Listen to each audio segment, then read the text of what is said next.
Hi, I'm WELS President Mark Schrader.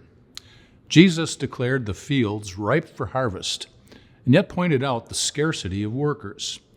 That's a truth that's certainly reflected today in WELS, which is why one of our 4 priorities over the next 10 years is producing workers for a growing harvest. Goals under this priority include expanding pathways to gospel ministry, establishing a sustainable strategy for called worker development, and supporting the well-being of called workers. And that's where you come in.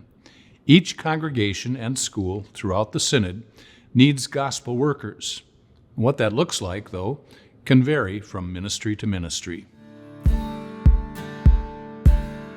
Throughout WELS' 175-year history, a focus of our work together has been training pastors and teachers for public ministry.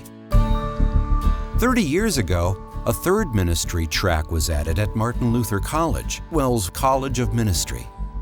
Students could now graduate as staff ministers, trained to serve congregations in areas like youth ministry, evangelism, music, and administration. St. John's in Milwaukee has been using a staff minister of music and communication for 9 years, and recently added a second staff minister for school outreach and youth ministry. We thought, hey, we could call a third pastor, but our need wasn't so much focused necessarily on someone in the pulpit.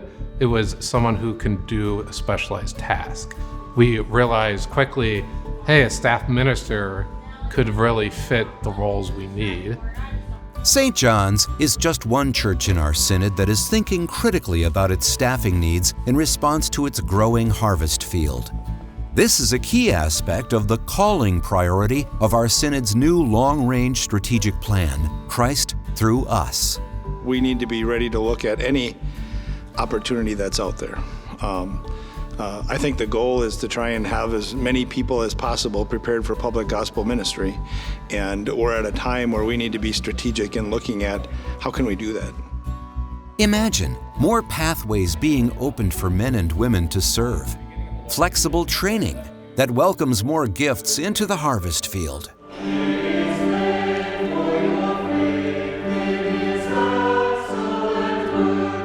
Didn't really know there was such thing as a full-time church musician position out there, but I just thought it would be something cool that I could do,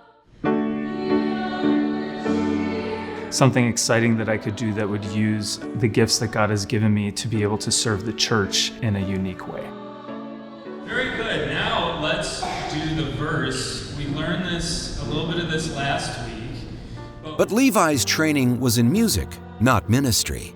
So he participated in the Staff Ministry Certification Program through Martin Luther College.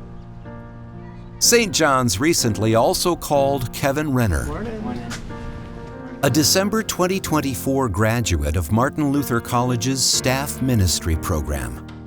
Knowing that we've got a staff minister who is focused on the school, a weight is off of my shoulder knowing that, okay, at least the school is covered, and knowing that he's helping the students, he's helping out the staff when my attention has been directed elsewhere.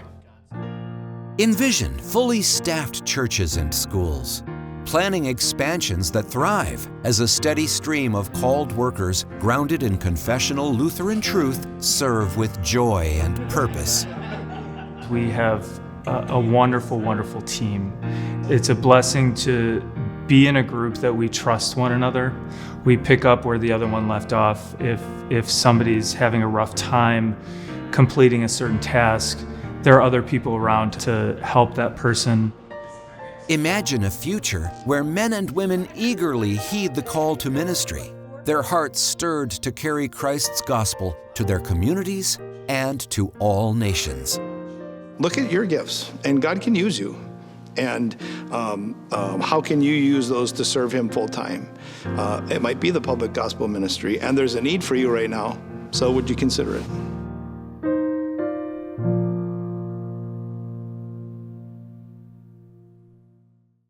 We stand at a pivotal moment in our synod's history. Our desire to share God's Word more broadly has to be balanced because of a limited number of full-time gospel workers.